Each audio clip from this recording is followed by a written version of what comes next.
Hey guys, welcome back to 3 Mississippi. Sid, Mike. you guys know us. You know that we love to be prepared for all different types of scenarios. Today we're going to talk about loss of power or just lack of power. Maybe you're going camping. Maybe you have a camper trailer that you want to put some power in. Maybe somebody hit a light pole down the street. Power's out for a few hours. That can be inconvenient. Maybe it was dinner time when you were doing that, okay? Maybe we're talking about a crazy winter storm like hit Texas a couple of years ago and there's no power for 5, 6, 7 days. Are you prepared for that?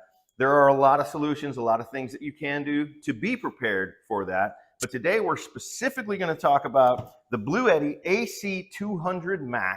We're going to run it through its paces. We're going to use it here on the farm. We're going to run some tools through it. We're going to give it a good, complete review and tell you guys exactly what we think about it. Let's do it.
You can see that it's currently plugged in. Whoops.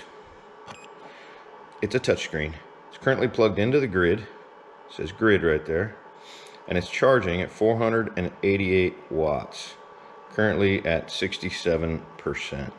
All right, guys, I got a full charge on this thing. And I have a freezer out here in the garage. You can see it is not on at the moment, but it is stocked full of a bunch of our deer meat and prepper food. This is important stuff. We would not want this food to thaw out and go to waste in the case of a, power outage. So let's plug this thing in and see what happens. Oh, look at that. Fridge came on, freezer rather. So I'm gonna let this thing run overnight, guys. We'll see how it does. Okay, check it out, guys. The freezer is still on and all that delicious deer meat still frozen solid. That's a good thing. Now, let's see how this BLUETTI did. What do we got here? We've got 88% power, which is amazing.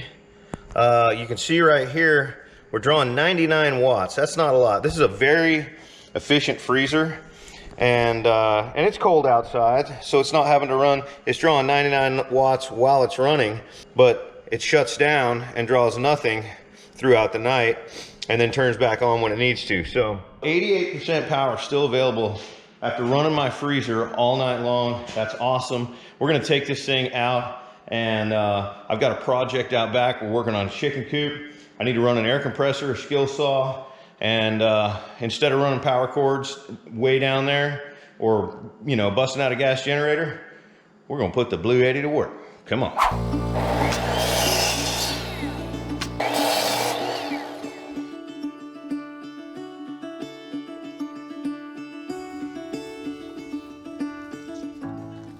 All right, guys, so this was a decent test so far today.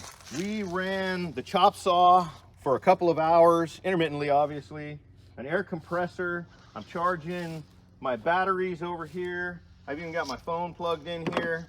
And you can see we made some progress on the chicken coop today. So it was pretty nice not having to run power cords all the way out here. not having to fire up the gas generator and make sure that it runs, because I haven't run it in a while. So far so good. I am going to put this through a few more paces. Right now we are actually at 79%. That's crazy. That's crazy that we only use like 10% of this thing's power with the work that we did with it. Let's see what else this thing can do. It slices, it dices. It will make julienne fries. So guys, we ran this for several hours, running the chop saw. We ran a compressor off of it. We ran a worm drive circular saw off of it. Not constant run, but a couple hours worth of actual work that we were doing. We figured, what better way to test this than actually using it, doing one of our projects. Made some progress on the chicken coop, and we managed to only use in that time frame. This thing, when we turned it off, was at 79%, and I feel like it was at 89% when we went out there. So we used 10% of the available power after running it for off and on, using power tools for a couple hours. That's pretty impressive. We got it down to 89% by running it overnight on the freezer. So then I plugged it in, and man, I'm gonna tell you guys right now, this thing charges fast. I used to have something kind of along the same concept by a different manufacturer, and the downside to the unit that I had was that it took like 22 hours to charge it. So if you didn't have it charged at the, when you realized a big storm was coming and you were afraid power was going to go out, and you were like, oh man, that's right, I forgot to charge that thing, you were in trouble, because you're only going to get a percentage of the charge. This thing charges super fast, and this thing has a lot of ways to charge. So, the way that I've been charging it, the way that we got it up to 100% quickly, is this charging pack that comes with it, okay? Plugs into, it's kind of, it's got a fan in it. You hear that? So this thing plugs into the wall and charges it from the wall. Now, if you look here, you're gonna see it's actually not drawing from the grid at the moment because it's 100% charged. What you're seeing right there are the 63 watts that the light is drawing. If it was not 100% charged right now, you would see that it's drawing from the grid at like 485 watts. So we're gonna show you that. Here, let me do this. Let me put a load on this thing. Nothing like a direct short. This is gonna be pretty cool. I really do like how much this screen tells me about what's going on. So I'm just gonna plug this really old Black & Decker direct short into it, and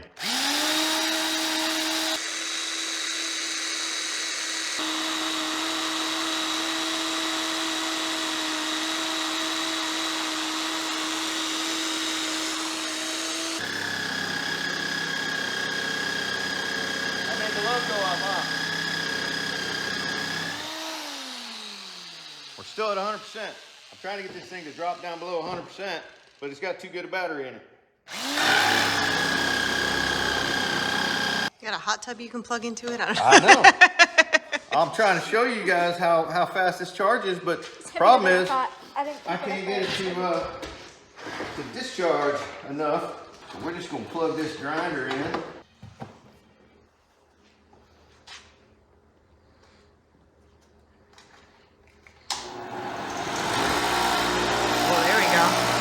There it goes. Now it's down to 99%. Yeah, that grinder's got a draw. 730 watts.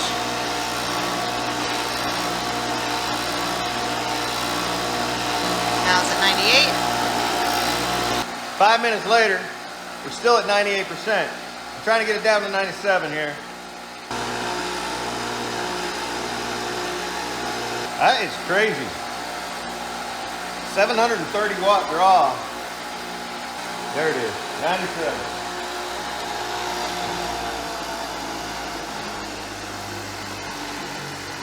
All right, that old Craftsman grinder with a 730 watt draw is a lot. I mean, you're gonna have your freezer, your fridge, your laptop, a couple of LED lights, your phone charging. You're probably still not gonna hit 700 watts with those items. So to see this thing drop, it took It took running that grinder full tilt for about 5 minutes to get this thing to drop a couple of percentage points. And I was trying to get it down so I could show you guys the charge. There's several ways to charge this. I was talking earlier about the wall unit, which is not plugged in right now. We're gonna plug it back in just a second to bring the charge back up. But you can also charge this thing from your vehicle. So if you were driving, if you had this in a camper trailer, whatever, you can charge it from 12 volts off of your vehicle. Another 12 volt option is solar. And guys, solar is huge. I am 100% gonna be adding solar panels to this because I've already decided I'm gonna use this thing to power my barn, our barn. It's gonna save me a ton of money trenching and running big old giant, aught size cable down to the barn. This right here is a huge solve for that, and it's proven to me that it can do that. So solar, big deal. I'm looking forward to that. And then there's another cable here that is for something having to do with PV. It's out of my world, but there it goes right there. Actually, no, right here, over here on the side. So, and if you look over here on the side, you also have, okay, so this is where this would go, but you also have the ability to stack these, okay? So this is huge. This thing right here only weighs 60 pounds. I think the technical specs said it was 61.9, maybe 62 pounds, which is manageable. I can pick this thing up, put it in the vehicle. I can take it wherever I want to go, put it on the trailer and take it down to wherever whatever job I'm working on the farm. But let's say that I needed a lot more. Let's say I was trying to power our house with this and solar panels. These things stack, and then there's cables that interconnect them and run them in series. So I love that it's buildable like that you don't have to buy this one giant thing. You can, stack them. So it also has one of these recreational 30 amp outputs. So that's pretty cool. We have 4 different 120s, and you can see, anytime you see that side sticking out, that means that you can handle 20 amps on these, okay? Over here we have our USBs, 5 volt, 4 of those, so you can plug all kinds of stuff in. And then here's the other type of USB for those of y'all that have Androids. And over here we have a couple of different types of 12 volt outs, okay? 12 volt out, and then of course this is where you can hook up your car. So it's got a lot of options. Yeah, we were charging the earbuds on this thing earlier. And any of you that have any of those wireless charging devices, I don't know if you can see the green light. Yeah, Oops. it's charging on there. Yep. So that's a cool feature. I actually have a watch that'll probably charge on that. Mm-hmm. So let's plug this back in and show you what it looks like when it's charging, okay?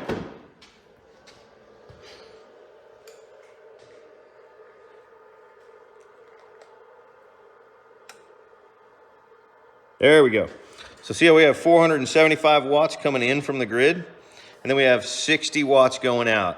Those 60 watts that are going out are running the studio light that is actually lighting up this scene right now. So one thing that I discovered that I don't know how I feel about, I don't know if it's bad, it's just something that I discovered, and I'm gonna let y'all know, is that it doesn't look like this thing registers a draw below about 30 watts. Now it'll still provide it. It just doesn't look like it's telling me about it, okay? And here's why I say that. Watch this right here. It's gonna get a little dark in here. Woohoo. Got some LED lights right here. I'm gonna plug these in, and they are gonna come on. They're lit up. But according to this, there's no output happening. Yeah. Okay? What's interesting is that they're on, but if I plug this light in now, all of a sudden we have a 71 watt draw. Now remember, just a second ago, that one light was drawing 60 watts. So I've got about 11 watts being drawn from those little LED lights, and it's giving those lights the wattage they're asking for. It's just not registering that. And the other thing that I noticed was over here, this is a really important test for us that we want to know. These are heat plates, you know, we do a lot of farming, right? We raise a lot of chicks, and it's almost season for chicks. Now, one of the most tragic things that could happen, aside from like people being hurt, for us would be for a cold snap to happen and the power to go out while we have a couple of hundred meat birds in our brooder. That would be really bad. We would be out there building little fires in pots to, you know, and huddling with these birds to keep them alive. So we want to know, will this thing run these heat plates all night long in the case of a power outage? Okay, so we're gonna plug these heat plates in. Went up from 72 to 82 watts right there. Okay, and that was the smaller heat plate. This one should be more than 10 watts additional. Let's put that on there. Okay, we're up to 103 watts, 104 watts, with a couple of LED lights, the small LED lights, and 2 heat plates. And then the 60 watt light, we're drawing 104 watts, which should mean that if I unplug that light, we're drawing about 44 watts. So let's see what happens when I unplug that light.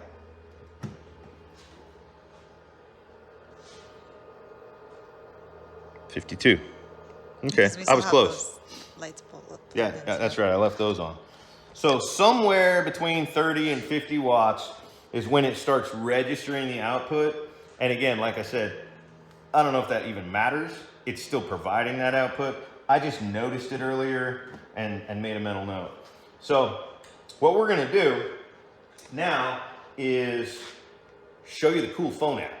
One thing that I'm discovering about the app, real quick, before we show you the app, is it looks like only one person's app can bind this device at any given time. Because Sid already put the app on her phone and bound with the device while we were playing with it earlier, testing it out.